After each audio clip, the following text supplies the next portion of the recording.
Welcome to the Heat versus the World podcast. And now, stand up and make some noise for your host, Joel Jacob.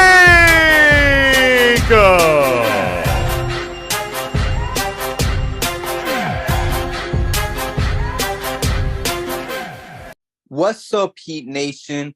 Welcome back to another episode of the Heat versus the World podcast. As always, I'm your host, Joel Jacob, and you can follow me on Twitter at JoelKJacob_. Without further delay, let's meet today's correspondents. First, we got George. What's up, guys? We got Christian. Hey, what's going on? We got Anthony. We playoff ready. What's up? And then last but not least, first time in a while, we got Brian. Yo, that is me. What's up? All right. So let's start it off. We got to talk about the main reason for this pod, and that's none other than the fact that we finally know who the Miami Heat will be facing in the first round of the playoffs. After beating Cleveland in the play-in last game, the Hawks are officially the 8th seed, meaning that they will face Miami in round 1. And before we go deep into discussion about what lies ahead for the Heat, I want to start by asking you guys for your opening thoughts as you think about this upcoming series for Miami. Kick us off, George. Yeah, there's really not much to say when it comes to, Miami's beef with Atlanta. We've had plenty of run-ins with them over the past. We had a lot of close games, a lot of really, really good watches. So it's been nothing short of amazing to have a first round against them again, to finally stomp on them for once and for all. We have a pretty good record against them as well. So if I'm looking at as an overall view to start off with, I can't be happier than versus the Hawks. They play, they play a brand of basketball that we find very manageable, and yeah, it's going to be exciting. It's going to be a lot of highlight plays, but yeah, I think the Heat take this one. Right. And how about you, Christian? I just feel like going into this, I'm not super concerned as a Heat fan. I think that Miami has a really good handle on the Hawks, and just in general with the injuries to Capella and John Collins, the Hawks are definitely down in size, so the Heat can try to punish the Hawks on the interior. I think for the most part, the Hawks are run through Trae Young, and if the Heat can sort of limit him, it's going to be a better series for them. I think that it's probably going to be either a 4-0 or a 4-1 series in Miami's favor. And I just wouldn't be too concerned about this first round matchup. Right. And how do you feel, Anthony? Well, out of the 4 playing teams, I've stated many times that I wanted Brooklyn. So obviously that's the kind of the matchup I wanted. 1, just because I think we would beat them, and 2, I really wanted to shut everybody up. But once that first game ended, we knew it was going to be between the Cavs and the Hawks. I said, if Jared Allen is healthy, I want to play the Hawks. If he's not, I'd rather play the Cavs. So obviously Jared Allen came back. I don't know if he was healthy because he really didn't do much. He only had like four baskets, 3 rebounds. But because he is back, I do like the matchup with the Hawks better. Obviously, it's a very exciting matchup. They have a very great team. And we'll see what happens. Obviously, I like our chances, so I'm not too worried. Right. And you, Brian? Yeah, I hate everything about the Atlanta Hawks. Not from like a rivalry perspective, just from how they play basketball. Like, they don't pass. It's a lot of Trae Young ISOs, just getting him the ball and seeing what he can do. They don't defend anybody. Their best player in Trae Young he's like one of the worst defenders in the NBA because he's 5'10", 5'11" on a good day. Historically, a lot of Heat players have had really, really good games against the Hawks. I think it was against the Hawks 2 years ago, maybe it was last year, where Bam and Jimmy had a triple-double and Duncan and Kendrick Nunn both put up 30 in the same game. I don't know. The Heat and Hawks just play such different styles, and I feel like in a series in playoff basketball, it's really going to favor the Heat. I think it's going to be a very, very quick series. And yeah, Trae Young's definitely good enough to get a game, but even then, like, even if he goes off for 40, I still feel like the Heat are probably going to sweep. Right. And honestly, I do hope the Heat end up sweeping the Hawks because the thing that annoys me, and I know everyone has probably seen it by now, is seeing the way how ESPN has been addressing the Hawks. Like, I'm sure you guys probably saw like First Take debating if the Hawks could actually upset the Heat and all that. And keep in mind that was literally like right before the playing game against Cleveland. And it wasn't even just them. You know, you had other people on ESPN and all these other clowns that were trying to say all this stuff that the Hawks could actually beat Miami in the 7-game series. And it was just ridiculous. That's why, like, I need a sweep to happen simply just to shut everyone up, because apparently, some way, somehow, like, I think everyone is expecting us to win, but like, just to simply sweep them would just be better, just because it would be like, hey, you guys honestly thought this team could beat us in a 7-game series, they could be able to upset us. All right, well, we swept them. So what do you guys say about that? You know? So overall, that's my overall take on that. And we have so much to talk about. So let's move right on with this next topic, because when it comes to the things that the Heat need to do if they want to beat the Hawks, you know, there's a few things you could bring up. Now, although it shouldn't be a major task to be an 8-seeded Hawks team, I'm gonna ask this question anyway. With that being said, like, what do you guys think serve as the main keys for the Heat in order to win the series against Atlanta? Give us your take, Anthony. Well, obviously you got the Trae Young factor. He's their best player, but what I want to speak on is their shooting, because they have a lot of shooting as well. And sometimes the Heat have a tendency to give up a lot of 3-point shots, which is weird because they're, you know, a really great rotation team. Also, they got their own version of Tres Leches with Kevin Huerter, Bogdanovich, and Gallinari. And as Heat fans know, if there's anybody that can hurt us, it's some random white guy. I think I speak for everybody when I say that Kevin Huerter is better than Tyler Hero. So, no, I'm just kidding. I've seen a lot of it on Twitter, though, which has been crazy. But they obviously have a lot of shooting. DeAndre Hunter's lit us up several times. So if they can key in on the shooters, they should be fine. Those guys are good enough to maybe get a couple games, and I don't want it to get too close down the stretch. So as long as they rotate well and lock in on those shooters, they should have a great chance at success. Right. And I don't think you were kidding about, you know, Herder being better than Hero, because I might have to agree with you, that and Kevin Love. You know, I was really surprised that his VORP didn't save the Cavs that game against Atlanta, you know. So, you know, that's the true 6-man of the year right there. And let's see, Christian, how about you? I think the biggest key is just containing Trae Young, because without him, the Hawks offense is really nothing, especially the fact that Capella is going to be out potentially for a couple games and Collins is out. The Hawks this season are 9-19 when Trae Young has 25 points or less this season. So I think it's keeping him under that 25-point mark, putting your best defender on him, whether that's Jimmy, you know, whether you just got to space the floor out, just don't go zone against Trae. Of course, he'll get a couple lucky logo shots. That seems to be the case with him. And the second key is just to really get like the 3-point ball going for the Heat. I mean, we talk about this so much as a topic on this podcast, that when the Miami Heat shoot well, when someone pops off for a night, whether it's Duncan or Strus or Vincent or Hero with the 3-ball, Miami looks really, really great.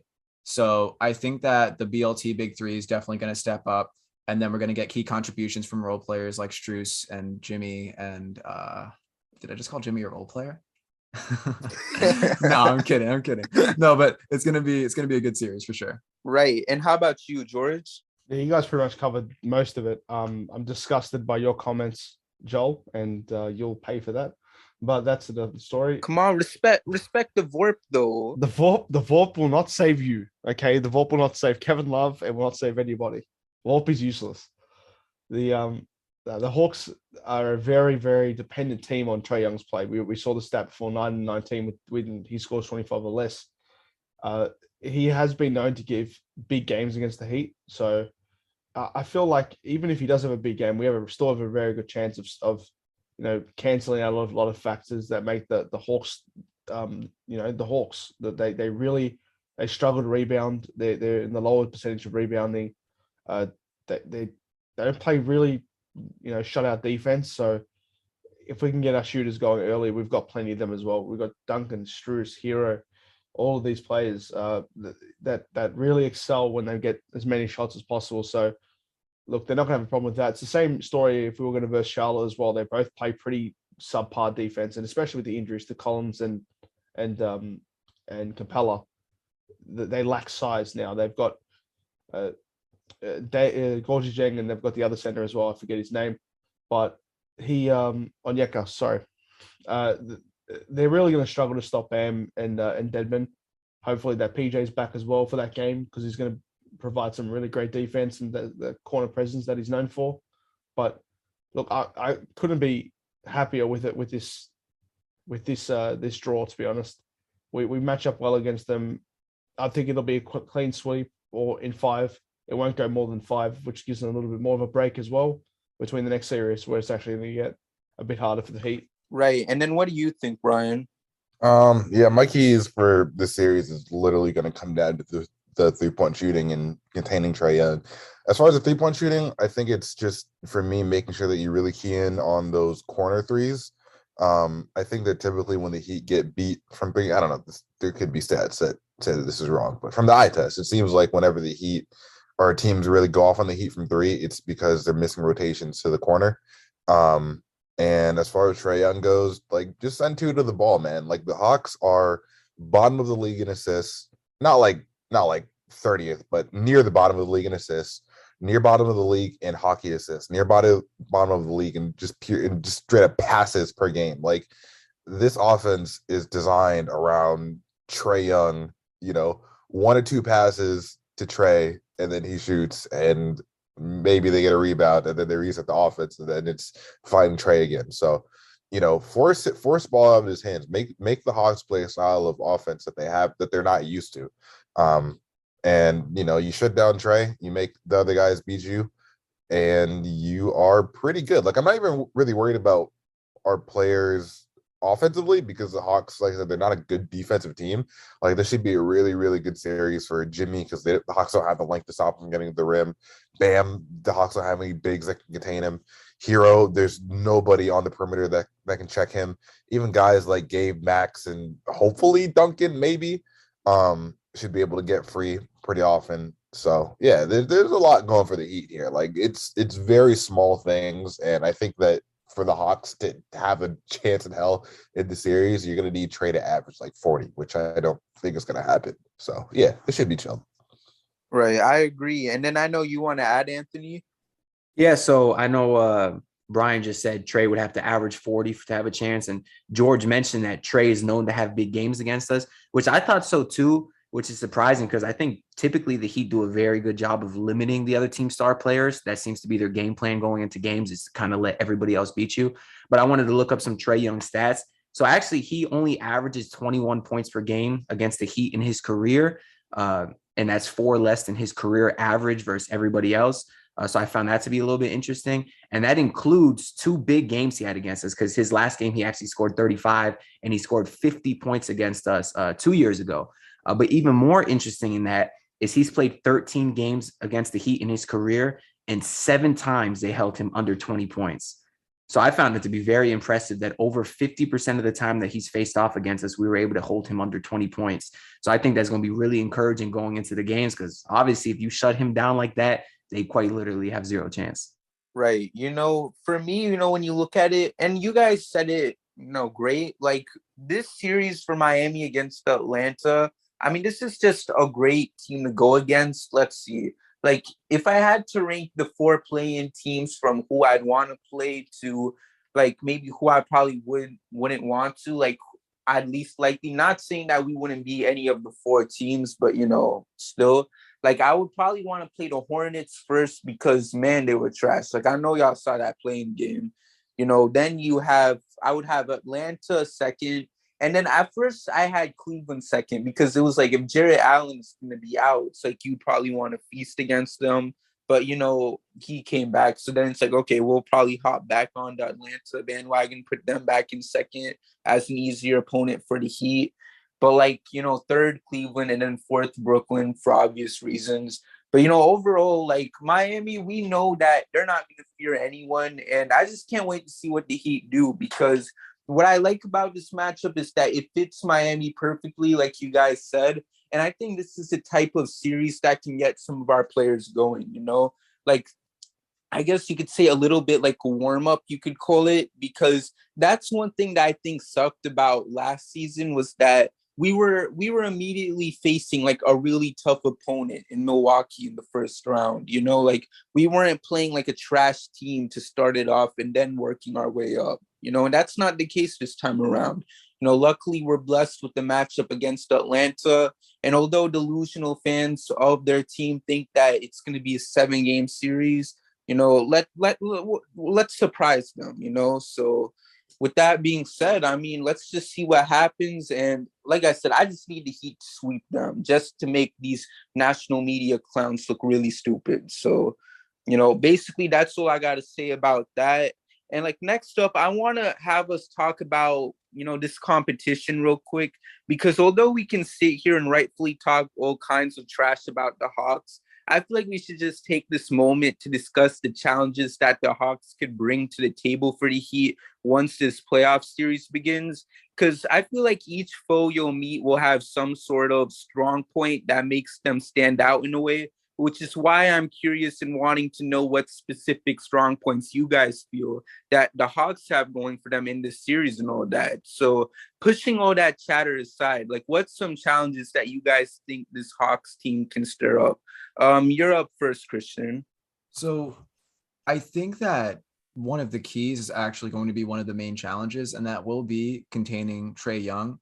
I mean, he's a pretty shifty guard, and on the offensive end, he's going to be making great contributions. On the defensive end, he's more of a liability. But I just think that if Trae is just pulling from near logo range and he's hitting, that's really difficult to defend because who's going to go that far out to guard someone? Aside from that, the Hawks have some pretty decent shooters. Hunter is not a bad shooter. Herter's also not a bad shooter. They're sixth in the league in points per game at 113.9.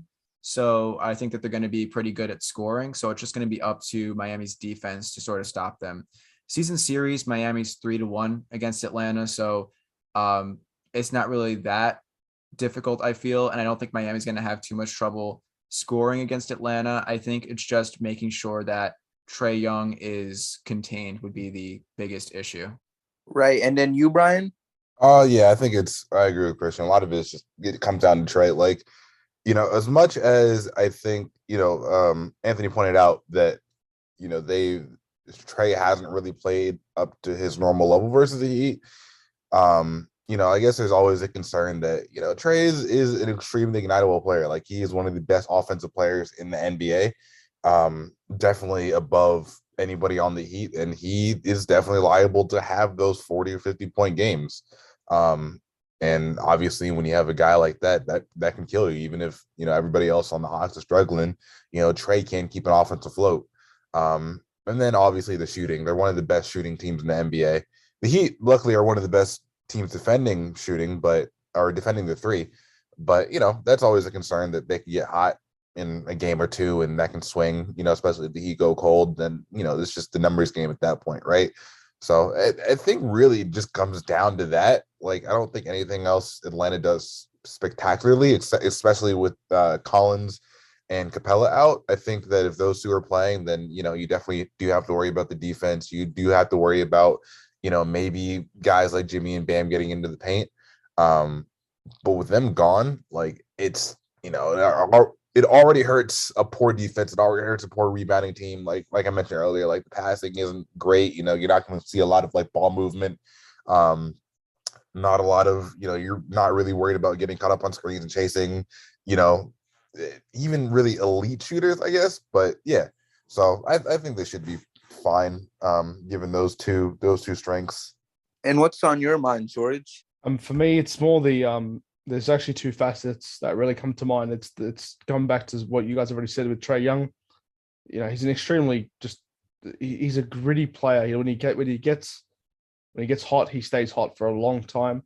And also the fact that when he feels disrespected and when he feels like he's being called out, or if the crowd's against him, he feeds off that so well. He reminds me a lot of the way that Jimmy plays the game as well, with that tenacity and that He wants to prove people wrong. He wants to play his best basketball. He wants to lead, and he reminds me a lot of Jimmy in all those senses. But the big problem for us, in my opinion, lies in the free throw game, because they average top 10 in free throws attempted. So do we, but they average, so they're the third best team in actually scoring, free throws. So they make the points count, and for a lot of games we saw, especially last night's playing game against the Clippers and the Pelicans, free throws can make a massive difference in the final box score. Both the teams shot absolutely atrocious from the free throw line,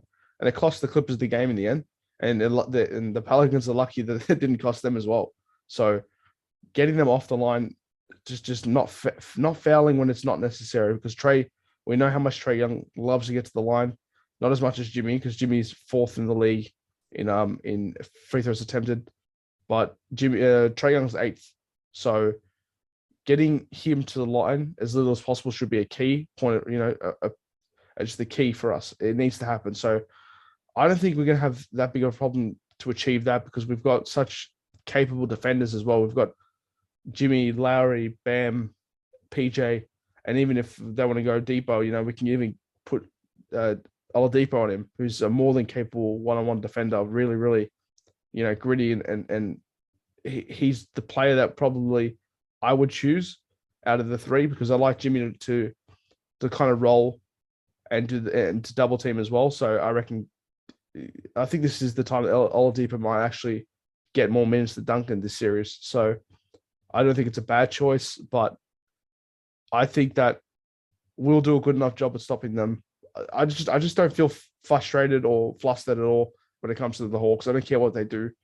I don't care what they throw at us. I think we'll be completely fine. Might just sleep in a couple of those games as well, because they start at 3 a.m. for me. So if I want to go to bed, I can, and know that the result will be there in the morning. I mean, I agree.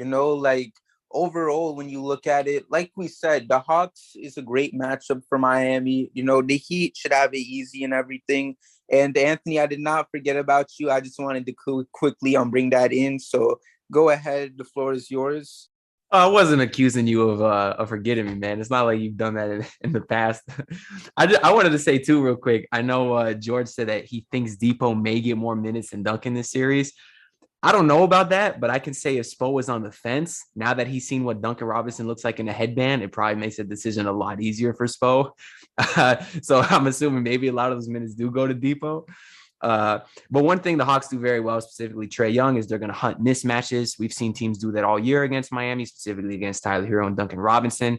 So the main thing I want to do is see the Heat hunt them back. If teams are going to hunt our, slower, skinnier, small defenders, let's hunt them back. We all know Trae Young, statistically one of the worst defenders of all time. We need to see them attack that. It's sad because a lot of times we won't see the Heat attack mismatches. A lot of times Bam Adebayo, he won't attack a mismatch at all. He'll settle for a jumper if he's on a slower big that he can easily attack. Or sometimes he won't even shoot the jumper at all because the slower big's playing drop coverage and Bam just won't even look at the rim. So I just want to see them attack mismatches. And then as far as another big challenge, I'm just going to say injuries. Right now, the Heat got a couple guys questionable, Dedmon, Morris, Tucker. I think most of them are going to play. But obviously with COVID and everything going on, you want to make sure that nobody gets sick or injured during the playoffs at any point. And of course, the Hawks, they have their own injuries going on. Capella, obviously highly unlikely that he's going to play. Haven't heard nothing, but we just know the injury happened just yesterday, I guess. And John Collins, I don't know when he's going to be back either. I mean, if you guys don't know what's wrong with him, you would just have to look up John Collins' finger, but do it at your own discretion because it looks nasty. And that was already over a month ago. And it still must be pretty bad if it was, limiting him from even playing yesterday in a winner go home game. So it doesn't sound like either one of those guys will be back, at least not tomorrow. So as long as the Heat can continue to win the injury battle, I guess, then they'll be okay too. Right. And you know what? It's a good thing that you brought up health because, man, that is huge for this Heat team because, you look at everything that's happened. I mean, Paul George, COVID ultimately decided the Clippers season last night. And you just hate to see it. And, and it's not even that, but, we even think about, what happened in the finals a couple seasons ago. And, I won't say the Heat would have definitely won the championship, although they probably would have. But, you can't help but think about, stuff like if Goran or Bam was healthy, which is why one thing you can't help but stress is that Miami will be healthy come this playoff run, and, you look at those couple injuries for Atlanta, those are huge too, because Clint Capella, that's a big loss for them.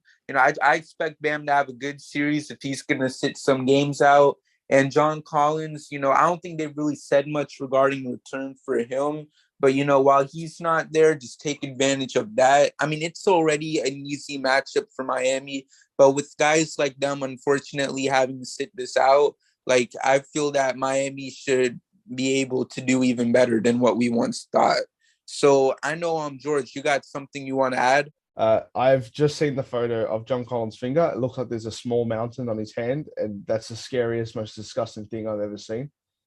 Besides the wear injury in college, that was also pretty messed up. This could be worse. This looks like he grabbed a marshmallow and shoved it into his finger, and that's his knuckle from now on. But moving on, I just want to make a quick point. If any of y'all are gambling fans, please gamble responsibly, by the way. Put Trae Young to average over 25 points a game this series because I think he's going to absolutely dominate. There's no one that can stop him. And if Trae Young is the one that gets switched to him and not Kevin Huerter or someone like that, he's going to absolutely tear them apart. That's all I wanted to say.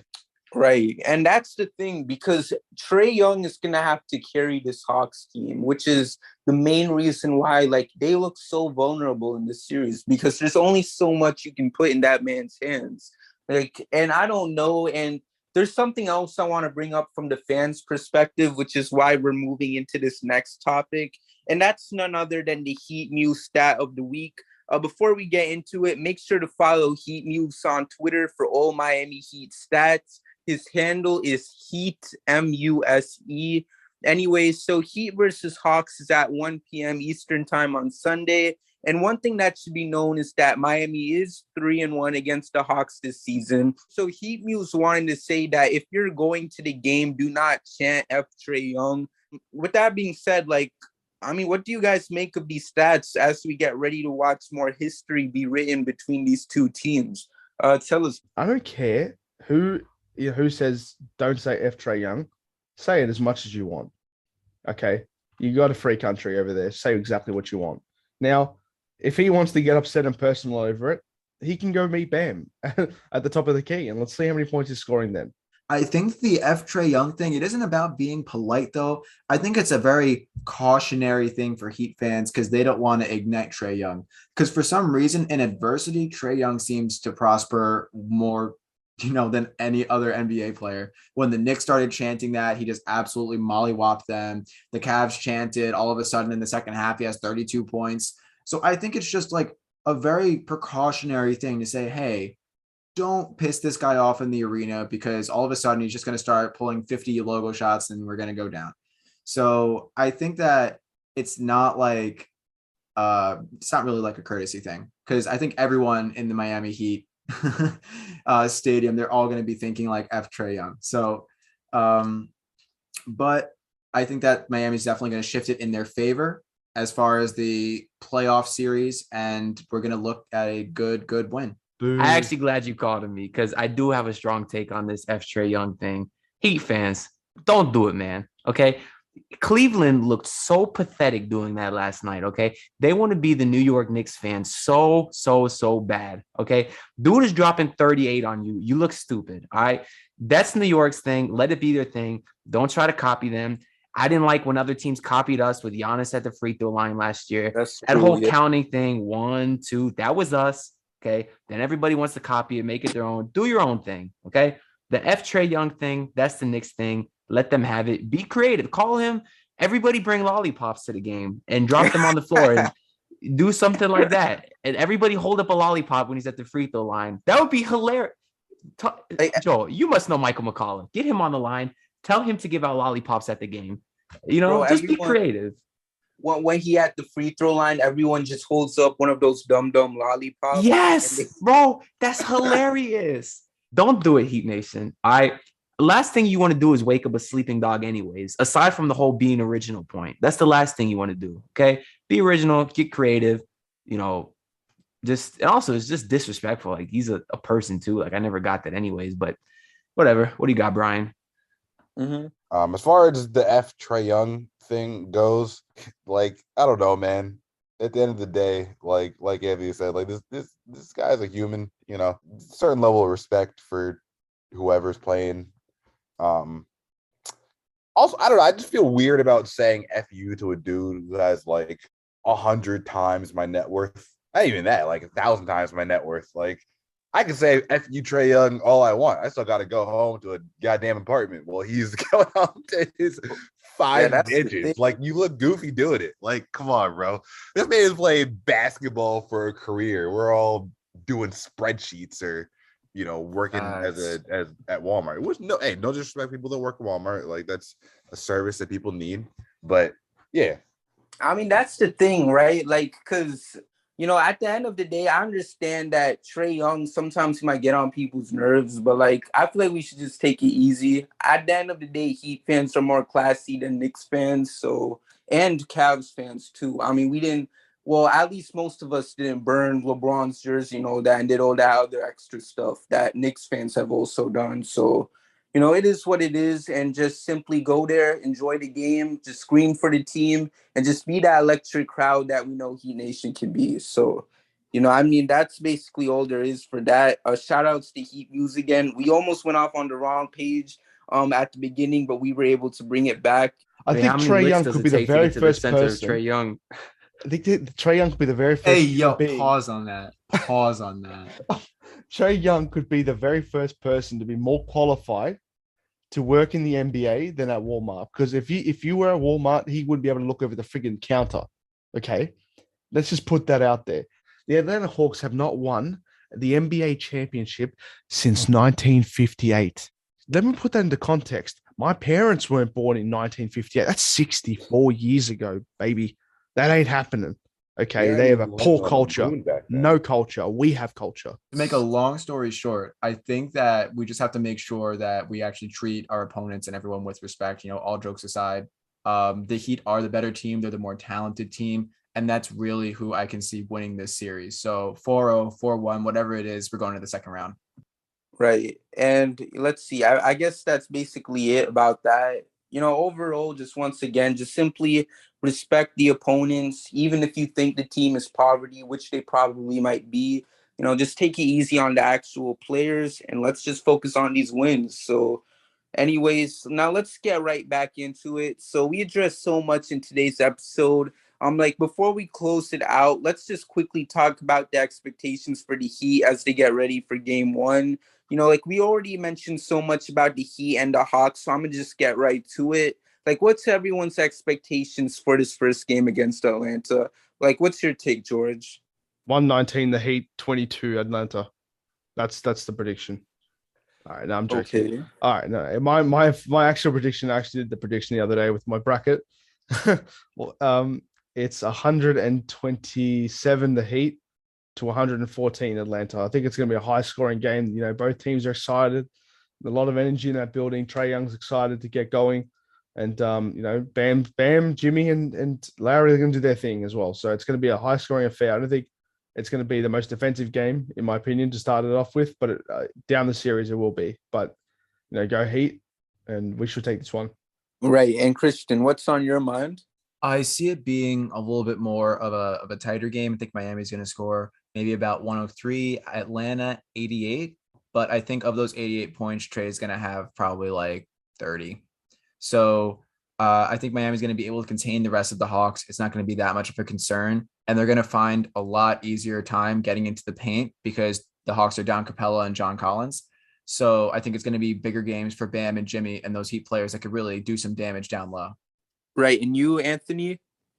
Well, what I'm thinking is that hold on a second. I don't know if you guys hear that, but it's Trae Young crying because Bam Adebayo is going to lock him down. He is going to score 12 points. I got 112, 103 Miami. I ain't gonna lie. I was low-key thinking something was wrong with the Zoom, but Brian, how about you? Yeah, I think I'm also gonna go 112, like 98 Miami. I don't think it's gonna be particularly close. I do think that if Atlanta's gonna win a game, it's gonna be this first game. I think it's gonna be one of those like just kind of surprise, like, oh, the AC gets the first game, everybody's freaking out, and then the first seed smashes them the rest of the way. But if not, I think it's gonna be not a very close series the whole way through. Right. For me personally, I also expect the Heat to win. Just take care of business. And like I said, just please sweep Atlanta just to shut everyone up. Like, just please, and just get ready for those upcoming series because, and, just one quick thing that I do want to hit on is if the Heat could sweep Atlanta, that would actually be really convenient simply because we don't know how much games Philly and Toronto is going to go. So, if let's say that series ends up going like 7 or 6 games, that would help Miami a lot because you sweep Atlanta and then you're in this situation where you get to chill, relax. If you feel a little worn out after that Hawks series, you can go ahead, catch a breather, and just wait for the Sixers and not the Hawks, the Raptors to finish their series and then get right into that. So that's why I'm really for it now. The idea of the Miami Heat sweeping the Atlanta Hawks. So, that's overall my take on the whole situation. And, we talked so much on today's episode. Before we end it, make sure to check out our Twitter and Instagram page at HVTW Podcast while checking out our website at hvtwpodcast.wordpress.com. That way you can still have access to 24/7 Miami Heat content, even while we're not recording a new episode. Also, if you guys enjoyed today's episode, you're in luck because we'll be recording a new episode after every playoff win for the Heat. So if God is willing, you should have at least 16 more episodes coming your way before we officially close the door on season 2 of Heat vs. the World. Anyways, thank you for tuning in to today's episode of the Heat vs. the World podcast, and we'll see you guys soon with another episode. Hit my music because we out. Thank you for listening, and we'll see you next time with a brand new episode of the Heat vs. the World podcast.